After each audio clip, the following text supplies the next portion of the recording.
There is no question that one of the most tedious tasks in Photoshop is making a decent selection that involves hair or fur.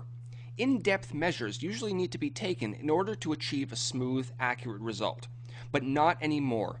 Photoshop CS5 brings a very welcome addition to the Refine Edge command called Edge Detection. In front of us, I have a picture that contains a fair amount of fine edges in the model's jacket. Using standard selection methods to create a decent selection would be very difficult.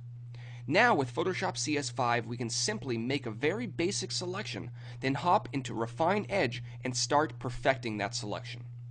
We're given a few different ways that we can view our final outcome. Typically, I like viewing my subject on a white background or as a silhouette. I find that this makes it easier to see the finer details. You'll see why in a moment.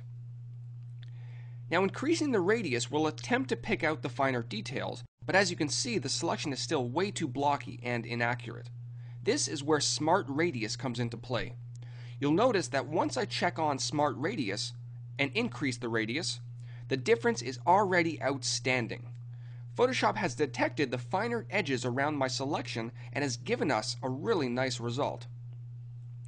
We can now go in with a Refine Radius tool and paint over the areas which you may have originally missed in your selection, or just areas that need a little bit of retouching. Using this tool will also help remove some of the smaller areas in between hairs or furs that usually you cannot get to. At the bottom we also have the Decontaminate Colors slider. This will allow us to remove some of the colors that may have spilled onto our subject. Whether it be from excess lighting or finer color that may be in between the hairs, this is why it's so important to use the Refine Radius tool that I described above.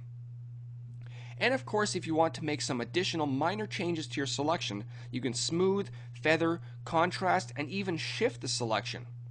If you find that your selection is a little bit too large or a little bit too small, shifting a little bit may help squeeze that selection inwards or outwards for a much better result.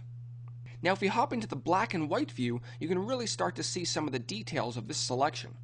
A selection like this would usually take a heck of a lot longer, but with Photoshop CS5, editing has been made so much easier. And now we can go ahead and output our selection and continue our editing. I'll typically save to a new layer with a layer mask attached to it, so that I can always go back and make some minor changes later on. Stay tuned for more new and exciting features inside Photoshop CS5.